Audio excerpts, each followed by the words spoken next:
It's a question you've been asked since you were a child. What do you want to be? Except now you're asking the question to yourself, and it takes on a whole new importance. At New England Institute of Technology, we're in the business of possibilities. For nearly 60 years, we've been preparing students just like you to enter the workforce not just with skills, but with confidence. New England Tech is a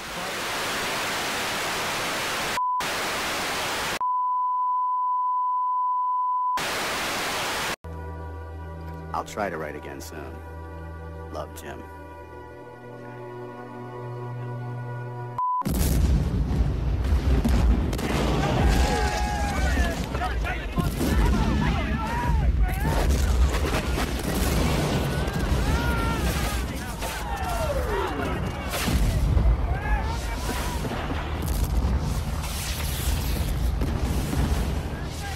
Major city and town in South Vietnam. In one day, they increased the scope of the war dramatically. Howard Tuckner was there. The war came to Saigon early in the morning of January 31st. The first target was the symbol of the American presence in Vietnam, the United States Embassy. About 20 Viet Cong had invaded the embassy compound and were now back.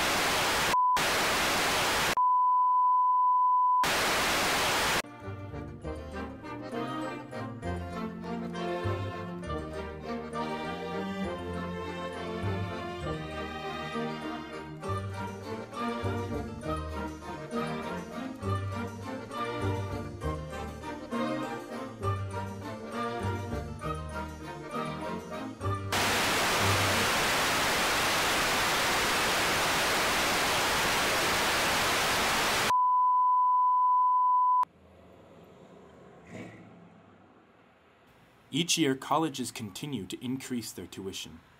Currently, the most expensive private schools cost around $50,000 a year. An average private school is about $37,000. An out-of-state school is $30,000. An in-state school is $18,000.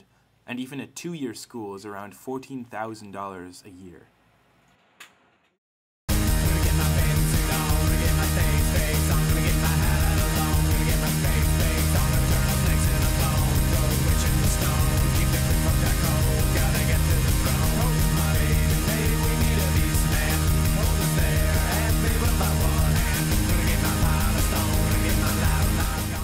In the students that are applying to four-year schools and still applying to four-year schools, so they're not taking the option to apply to a two-year school instead, I have seen over the last, I'd say certainly over the last 3 years, an increased number of students that are making their choice based on which school is more affordable rather than which school is the best fit for them educationally.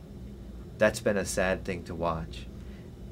Sad because often I really do see tears when it's coming to the time to make that decision. Although the inflation rate in the U.S. hasn't gone above 3.8% for the last 8 years, collegeboard.com estimates that there is a 5% increase every year for tuition at all schools. For 5-year-old CJ Post, this means he will be paying about $300,000 for the four-year school of his dreams, Harvard University. Where do you want to go to college, CJ? Harvard. Harvard? Really? Yeah. Yeah. Here, tell Greg a little bit about why do you want to go to Harvard? Cause to be on the football team. The football team? Yeah. He wants to go to Harvard. I don't know how. One day he was about 2.5 and he said, "I'm going to Harvard." CJ grew up in the gift shop. And he started collecting coins from customers, and I gave him a jar. And he said, this is my college fund jar. And he started getting money from people, coins, tips, so he would hold the door. And as he got older and spent more time here, I guess, and sees that I buy and sell stuff, he wanted to buy Matchbox cars, and he sells them out front.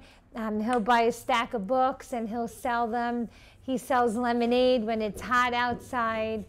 When we have tag sales, he'll sell some of his things and he puts it towards his college fund. And he's constantly putting money away. He'll find money outside and say, "This is for my college fund."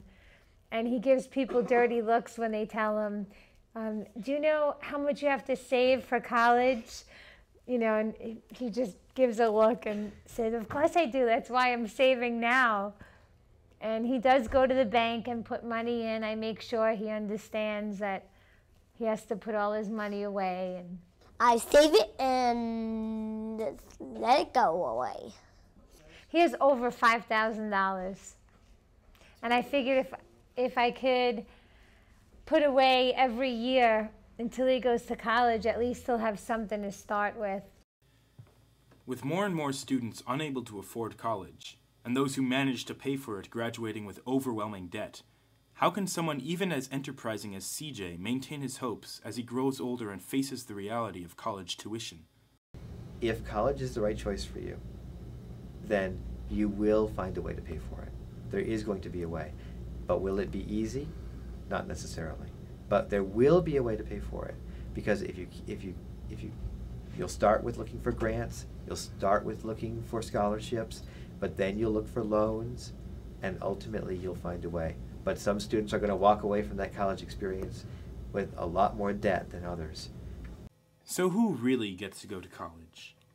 There are obvious exceptions, but the people who go to college and go on to the professional world with the most ease and least debt are the ones whose families have money.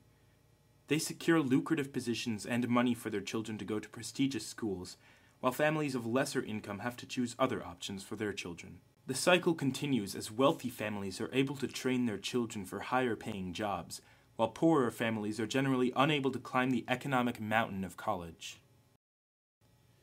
What is meant to be an institution meant purely for education has become an economic force instrumental in decreasing income mobility in the United States.